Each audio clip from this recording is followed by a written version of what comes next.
Hi, Hannah Mason here, and in today's Spark, we're going to explore playing it all out.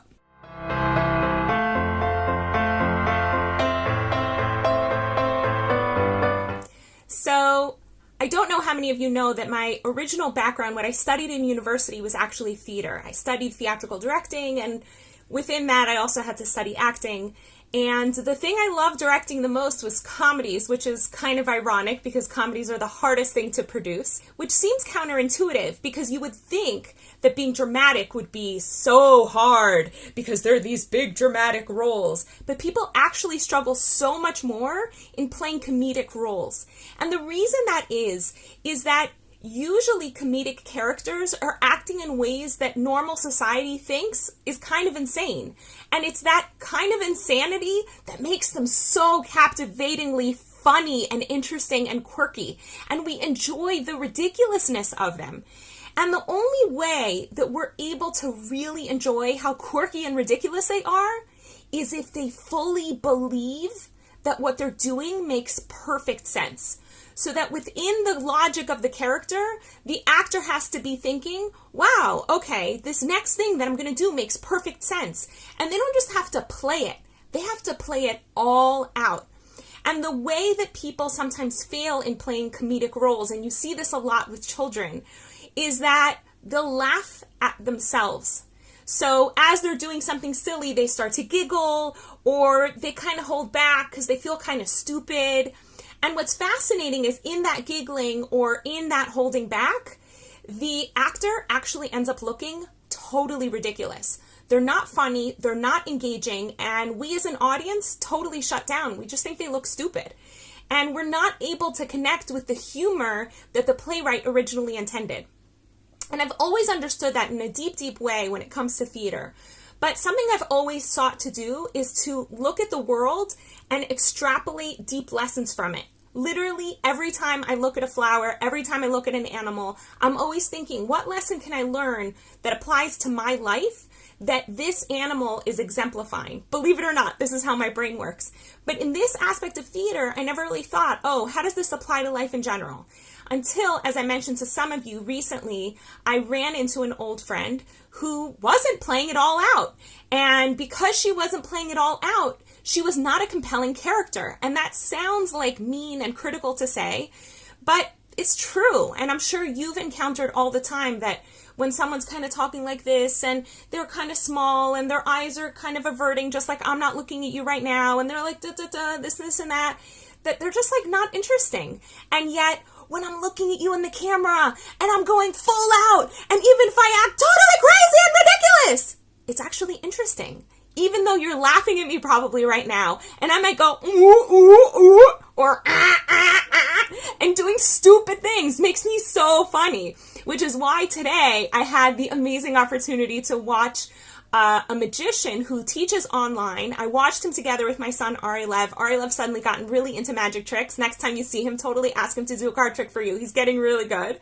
So he's gotten really into doing card tricks, and he's watching this guy who was teaching 7 really awesome magic tricks for beginners. And this guy was so real, so down to earth, and hilarious. And I said to Ari Lev, I want you to notice that every time he's funny, it's actually the time he's being most human and most silly and most ridiculous. And he probably feels pretty stupid, but we're loving it and we're falling in love with him in those moments. And when he acts perfectly composed and everything is perfect and he says just the right thing, he's actually less interesting then. And so we fall in love with him less in those moments. But it's that collection of him, of who he is as a human being, where when he needs to, he's composed so he can teach his lessons.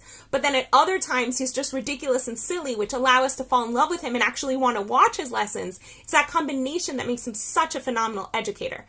And I pointed this out to Ari Lev because as a teenager, I noticed that he, like every other teenager I know, can be a little bit self-aware or a little bit self-conscious. And in that self-aware self-consciousness, they sometimes avoid eye contact, or they won't play it all out because they're a little bit nervous. Well, if I really put myself out there, then people might make fun of me or laugh at me. So I'm only going to put out a little bit of myself. And so I might, state my opinion by looking at like this, Or I might cover my mouth while I'm speaking, so in case I said something wrong, you can't actually hear me behind all the mumbling of covering my mouth, right?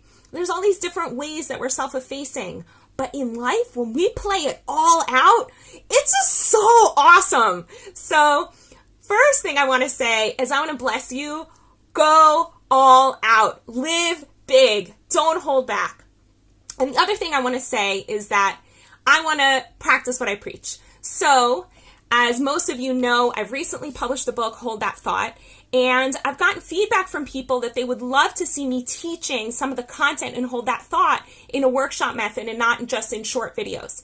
So, I'm trying to get market information from you guys and find out, would you be interested in an e-course? It would be a live 4-week class that's 2 hours at a time, and people could be there live, and if they can't be there live, they could see the recording.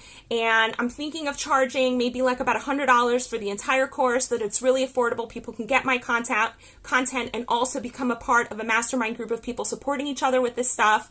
And I'm just trying to get a feel, like, is that something that would interest people? And if it would, please tell me about it in the comments below, or send me a direct message and let me know if that's something that would interest you, because honestly, teaching is my passion. And so for me to be playing it all out, I can't just be sitting in front of the computer screen working on our next book on financial independence and trying to like create sales funnels for putting my material out there. I have to be teaching. That's how I play it all out. And so please give me feedback. Let me know, is a Hold That Thought course something that would interest you? If it's something that would interest someone else you know, please share this video, or put their name in the comment section below, or put your name in the comment section below, or put everyone you know's name in the comment section below. No, but seriously, let me know what you think. If it's something that would interest you and what price point feels feasible for you, also I would like to know. And in the meantime, I want to wish everyone a beautiful day and play it all out. And if you want to take a minute of just going crazy and playing it all out and doing a quick video blurb and also putting that in the comment section below, I would absolutely love to see that. Take care. Want to experience more vibrance, clarity, and joy in your life? Book a guaranteed session at hanamason.com/joy.